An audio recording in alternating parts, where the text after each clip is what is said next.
Before you scroll, before you assume this is just another opinion about identity, pause for a moment. What if everything you were taught about identity was an illusion?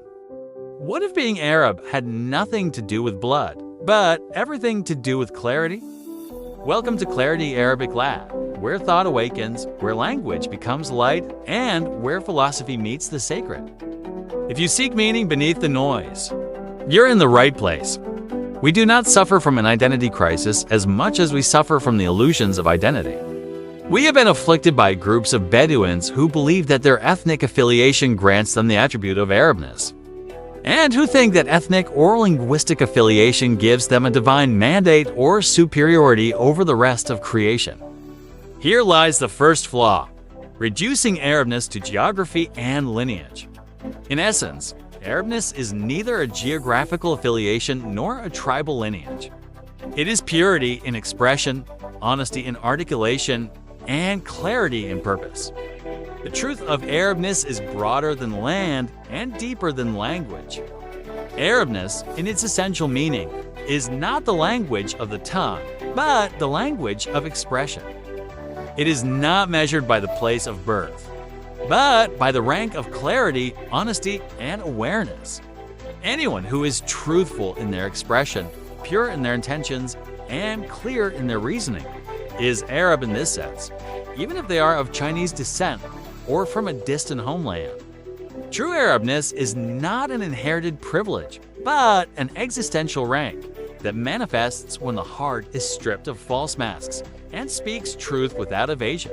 At its core, Arabness is an act of articulation, revealing, clarifying, manifesting. That is why Arab in Arabic means expressing the meanings within a sentence. Whoever's heart is ambiguous, tongue obscure, and actions confused is not truly Arab, even if they speak the language. But the issue goes deeper. These Bedouins, with their arrogant ideas, imagine that God resembles them, that he is tribalistic like them, biased toward their race, and loves them more than others. Here, we reach the true wound, humanity projecting its image onto the divine. The truth is, God is not a tribal entity, nor a clan-minded mentality, nor a deity confined to a village, tribe, ethnicity, or sect.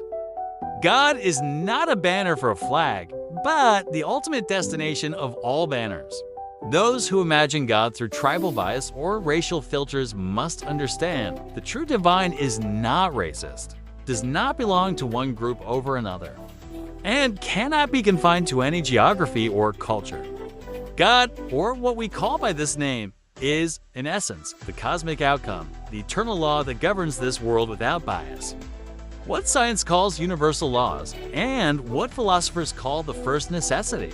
God is not a static name, but an absolute motion. Not a person behind a veil, but an eternal law pulsing in the atom and the galaxy, in time and life, in consciousness and order. What believers call God, scientists call the laws of existence, philosophers say the first cause, poets whisper the mystery.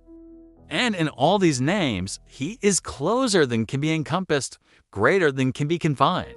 The divine, in true monotheism, is not existent in the shallow sense, for every existent has a cause. And everything with a beginning is confined by time and space. If we say that God exists within this frame, we unknowingly imply non-existence. Yet absolute non-existence does not exist. For non-existence implies no action, no influence, and God is absolute action, eternal motion, a daily affair. Every day he is bringing about a matter. Quran 55-29, so to affirm God's existence requires linguistic precision. He is beyond existence and non-existence, the source of motion, the secret of interaction. If confined to existence, he is limited. If denied existence, he is excluded. But the truth is, he is continuous influence, unceasing action, eternal manifestation. He responds to those who activate his laws, regardless of belief. Whoever aligns with these laws is in harmony with the divine. Therefore, anyone who submits to universal laws in their awareness or behavior is, in essence, a Muslim, even if they are Jewish, Christian, or atheist. for the divine does not discriminate. Everything in the heavens and earth submits to these laws. Quran 3:283, and to him submits whoever is in the heavens and the earth. A Muslim is not someone who inherits faith, but someone who surrenders to truth, yields to the supreme law. Whether their name is Newton or Buddha, Einstein or Socrates, or even a child who avoids fire knowing it burns. The people of knowledge, those who understand the laws of the universe, are the prophets of this age.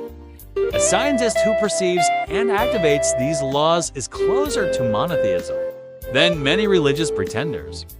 Their knowledge, their interaction are testimonies to their faith, even if they never speak the two declarations. This is why you may find scientists who outwardly reject faith, yet live more faithfully in an existential sense than many who preach without practice. Divine justice does not reward slogans. It honors those who rise, strive, innovate, and perfect their work. Indeed, your efforts are diverse, and so is your reward. Weak nations are not oppressed. They receive what they chose: stagnation over progress, submission over rise. The divine laws respond only to action, not to inherited pride or hollow titles. Those who master knowledge, who hold the keys of awareness and discipline, they are the masters of this age. The laws of the cosmos do not belong to a religion or a tribe. They open for those who knock. So, to those who say, "We are the best of nations," think again. Excellence is earned, not chanted. Not with slogans, but with truth, justice, and sincere striving. The heavens do not shower honor on the idle. They honor those who rise and act. If this message touched something within you, if it challenged you, inspired you, or made you pause and reflect, then don't keep it to yourself.